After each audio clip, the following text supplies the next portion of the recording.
guys ever heard of the expression, what you focus on grows? Right?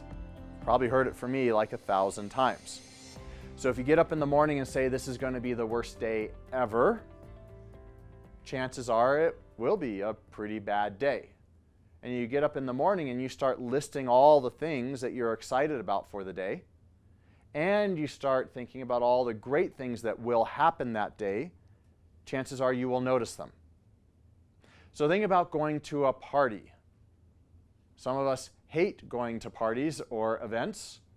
And if we sit there and say, this is going to suck, I'm going to talk to a bunch of boring people, I'm going to get in a fight, I'm going to do this, I'm going to leave as quickly as possible, how many of you think that you will enjoy that party? Yeah, probably not. Same thing with medicine. If we walk into a room and say, oh my gosh, this is going to go bad, patient's going to be upset with me, insurance will never pay, I'm not going to be able to write the prescriptions I need to take care of them because of X, Y, and Z, and you walk into the room carrying that, how do you think that interaction is going to go? Probably not well. But let's take the reverse of that. Let's take, this is going to be an awesome interaction. I will be used to help this person.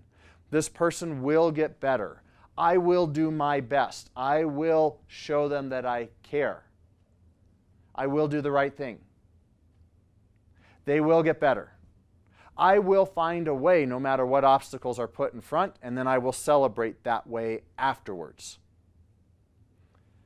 I imagine that when you knock on that door with a warm, genuine smile on your face, that you will find a way to accomplish all of those things. And at the end of the day, your day will have gone better.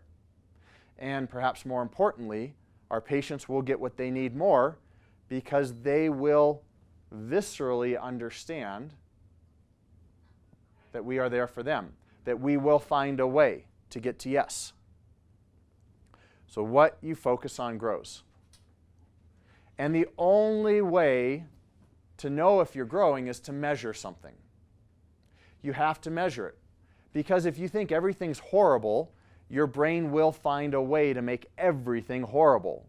You win the $1 million lottery, and your mindset is that of everything is horrible.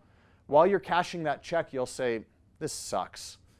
Why didn't I get the $1 billion lottery? Why does this stuff always happen to me?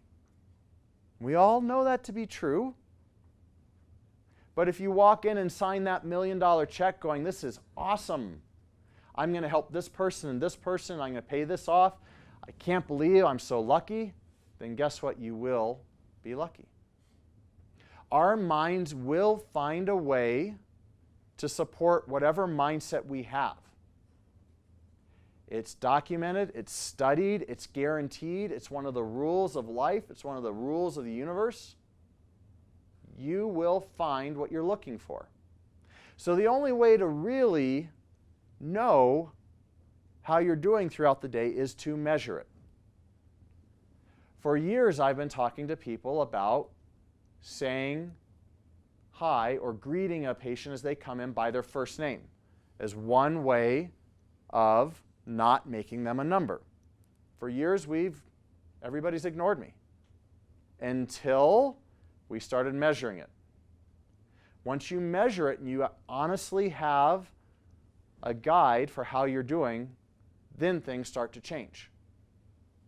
If you don't measure something, you don't really know what's going on. Same with medical assistants shaking hands, greeting people, giving the patients the dignity of, are you ready to come back? And the dignity of knowing your name, and the dignity of welcoming them back to our clinic. I've been harping on that for 9 years. Nothing has really changed until we started measuring it. Now that we've measured it, it is moving in the right direction. So I don't want any of you to think that you can't do this in any other area except for those two. So it won't apply to anything else, right? Don't do anything that produces success in other areas of your life. Tomorrow we're doing a Tony Robbins event. And tomorrow I want you to come to that event with What are you going to measure in your professional life? And what are you going to measure in your personal life? Two things. I don't need to know either of those. If you want to get support from somebody else for accountability, for help, that's up to you. But care enough about yourself to write two things that you're going to measure. Just two. And see over a month where you're at. Maybe you're measuring how many salads you eat a day.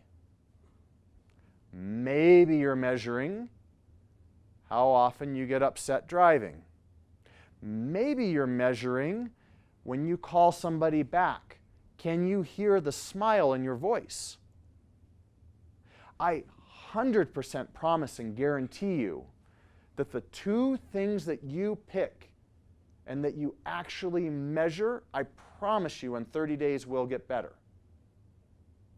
Because you'll be like, oh, yeah, I was in a bad mood when I called. Dang it, that goes in the can't hear me smile category. And you'll look at those, and you'll look at the end of the day saying, you know, this doesn't represent me doing my best, or doing the right thing, or showing others that you care.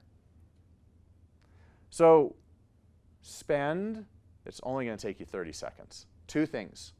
One thing you want to measure as a professional. One thing you want to measure personally. And if you actually do the exercise, you will notice your life has changed in 30 days. Let's care enough about ourselves and our patients to put little tickers on a piece of paper for a month. Let's have a great day.